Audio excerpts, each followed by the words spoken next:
Hello everybody, welcome to another episode of What's Cooking at Vincent Joe's. We have Executive Chef Angela Loria here, and it's the holiday season. I understand we have charcuterie here. Charcuterie, yes. I'm not familiar with the name, but I have seen these type of platters at parties I've gone to. Kind of what goes in behind this, and what is it? So charcuterie is for years to host people on quick notice. People have had cheeses and cured meats at home. So basically it's just a nice platter of great accompaniments and cheeses and cured meats that all go together, and it's almost it's a great appetizer for the holiday season, because you can set it up the day before, hours before people come. You pull it out and it looks like you spent all day on it, when actually it's super simple. You have everything sliced here. You just got to cube up some cheese, but you can even buy the cheese already cubed, and it's creating this beautiful aesthetically pleasing looking platter that's extremely tasteful and extremely easy. Makes you look like a star. It really does. The presentation, it speaks wonders here. Especially it looks like you slaved over this plate for hours and hours and hours, but really, how long could someone put this together? This could be easily put in, as long as you don't eat all the product, this could be easily put in about a half hour. That would be my problem. If that, you know, there's little touches too to make this a more elegant platter. So what you can do is you put labels on the cheeses so people know what they're eating. Put labels on the meats, and you keep everything in the jars. You know, not everyone knows that lavender, honey, and Parmesan cheese go wonderfully well together. So you've got almost this meal in a bite, where you're gonna get all these great flavors combining together from your fresh chutneys, and then you've got an assortment of different cheeses as well. You don't want all the same kind of cheese. You don't want a full plate of cheddar. So you've got ones that are aged, like the Parmesan's been aged 3 years, the Manchego's been aged for 12 months. You've got your soft cheeses, so you've got your sweet gorgonzola, which is almost like candy. It's absolutely amazing. You've got a cranberry one that spreads well. That's more of your younger cheese. We've got a triple brie that, again, is spreadable just like butter.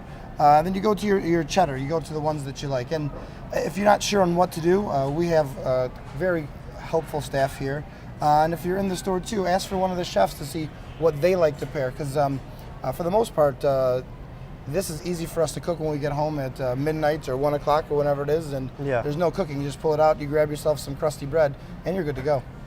So just pretty much meats and cheeses. What can you put in for it still to be considered this, or could you just meats and cheeses, or is there more things you could put if you really want it? That's a great question. There's more things you can put. Let's say you're not into the big cured meats or whatever, but you love Italian sausage, you love bratwurst, you love kielbasa.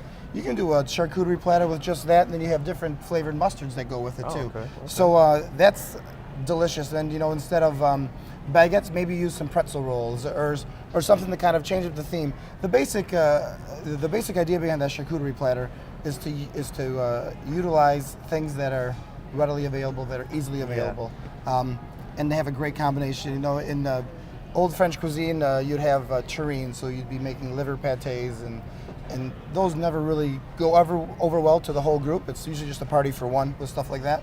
But this right here, it's got an assortment of for everyone. So exactly what is each meat, and kind of what are they? Okay, we'll start off with with I feel is the superstar, is the prosciutto di Parma. Prosciutto di Parma is aged. It's absolutely amazing. It's got that salty texture to it. It's amazing. Right next to it, we have our sopressata, which again is a cured pork. Next to that, we have a hot capicola. Again, it's just delightful, and it's got some great flavor. Next to that, we've got some finocchio salami. This is a salami, a Genoa salami that's got fennel. Finocchio is the Italian for fennel. And fennel is absolutely great. You have it in sausage a lot, but it also makes a great accompaniment for the salami as well. And then we have, at the first time I ever had fennel was on this very show. It speaks for a lot of things. We're going to break you out of your comfort zone here, Nick. Definitely, already have. And then in the middle here, you've got things, and you want to sort of position it where they kind of go together. So the honey goes well with the prosciutto and the Parmesan. And then you've got your figs that make a great accompaniment down the line. So you've got things that kind of match up together. So you're taking the guesswork out of people, and it's a chance for someone to feel creative, but not have to spend the money for it. And as far as expense, this could be as inexpensive as you need it to be. Right. You're figuring about 2 ounces per person of the entire thing. So if you have 10 people, you're only going to need maybe a pound and a half of everything put together. So are you supposed to put the stuff together and eat it as one, or separately eat? However you choose. Sometimes it gets kind of a little big, but if you put a little bit of everything on your plate, let's make a plate up. All right, let's do it. Sounds good. Don't have to so ask me twice. Put some prosciutto on. We got tongs right there. Right here? Yep. Prosciutto. Oh, that's a lot. That's looks good? like just enough for me. Oh, perfect. I didn't want A little bit of honey. You can put that on the little dollop on the side. to... Do I have to? You don't? Yes, you do. Oh, okay. Get it real close so you don't drip. All right. Right there? A little bit of honey, and then you've got grab a chunk of the Parmesan. Right here? Yep. Just grab? You use a fork. Yeah, you just grab it.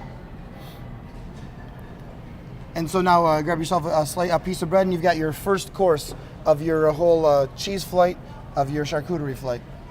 So now If I were you, I know it's different food, whatever, but you've been great on the show. You've had octopus last year. I did. Take the Parmesan, dip in a little bit of honey. Okay, I'll dip it in the honey. I will. I tried to get away with that one. Set it on the bread? And no, just give it a bite like that, and then chase it with the prosciutto. It's actually pretty good. I can dig the honey. I can dig it, and then just take a bite of this. Take a bite of that and the some bread. sloppy looking like I am right now. Doesn't matter. Is there a classy way to eat this?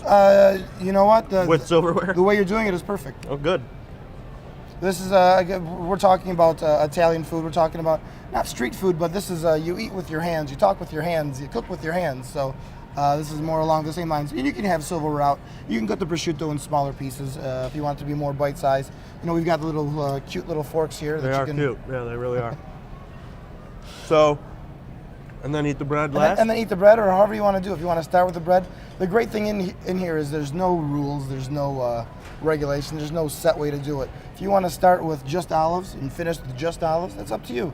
If you just want to make this into a classy peanut butter and jelly, you got the honey, the prosciutto, you get some bread.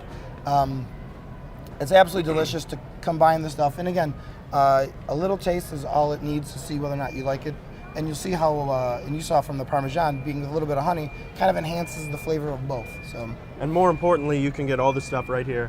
Right here at Vincent Joe's, and absolutely. Some of it, or all of it, you could get prepared already. You just have to present it yourself. And if it's something, you know what, I don't got the time for it, you could call our catering department, and we'd be more than happy to build a charcuterie platter for you. And you just come pick it up as is. And okay, come pick it up as is. If you have a special platter you want to put it on at home, drop it off here. We'll put it on your platter. It's not a problem at all. And you could even get these little poinsettias from Viviano, absolutely. How about that? So, anything else we should know about anything on this before we turn it over to the wine pairings? Well, I mean, I think that's important too, and Heather's going to speak on that. But the wine, it's bubbly.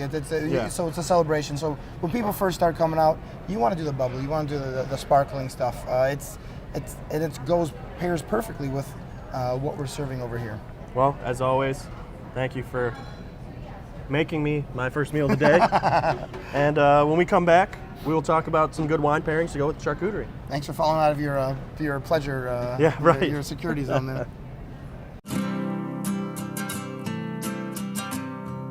Every day across America, excess food is gathered by a network of good people at local food banks, giving hope to millions of children who struggle with hunger.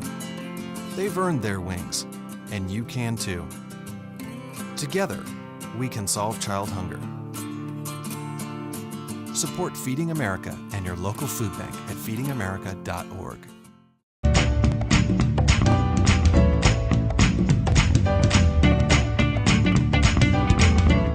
Welcome back to What's Cooking at Vincent Joe's. We have Heather Seal, the wine director here at Vincent Joe's Gourmet Market, and we've tried the charcuterie. You've picked these out, wines, sparklings that kind of pair with that. Kind of talk about what you picked out for us. Well, here at Vincent Joe's, we have a vast array of different sparklings that can pair very well with certain charcuteries and cheeses that are great this time of year for the holiday season. We have 2 Proseccos here. Benvolio Prosecco, which is a Kendall Jackson product, very affordable on the market at $12.99 a bottle. Il Folo Prosecco, which is at $13.99. So these are kind of everyday sparklings that don't have to break the bank. Also, we have one from Spain here, which is called Cava. This brand is called Killa Cava because it's so good. Right. This ranges around $13.99. We like to support our local community as well. Of course. Here we have a Michigan product by El Mobby, Blanc de Blanc. Lila Peninsula is where this comes from. I feel like there's a lot One of of my stuff up there favorites. that's pretty good. Oh yes, Yeah. Michigan specializes in sparklings, sweet reds, and intricate whites. This one here, this is my favorite. This is Champagne Moutard, Champerson. This is Côte des Bars. This is 100% Chardonnay. Ages on the lees. It's just quite lovely. These go very well with all of the charcuterie here and helps cut and complement some of the creaminess in the cheeses as well. Very complimentary, all great for the holidays. Just kind of depends on what you really like. So you just pour a glass, you can get your meats, your cheeses, and even your breads. And is there anything that, do these all pair well with kind of the saltiness of this tray, or are there some that maybe this side is a little bit better for meats and this side might be better for cheeses, or vice versa? Proseccos are good for the more milder meats and the milder cheeses. Champagnes are better for the aged cheeses and the saltier cured meats as well. So we've got these here. You can purchase all of these here at Vincent Joe's, and if you have any help, I could just come in and ask for you. Absolutely. You can get me whatever I really need. Come on in and let me help you choose your holiday bottles. Happy holidays from Vincent Joe's. Happy holidays from me to you and to everyone out there as well. Thanks for watching another edition of What's Cooking at Vincent Joe's Gourmet Market.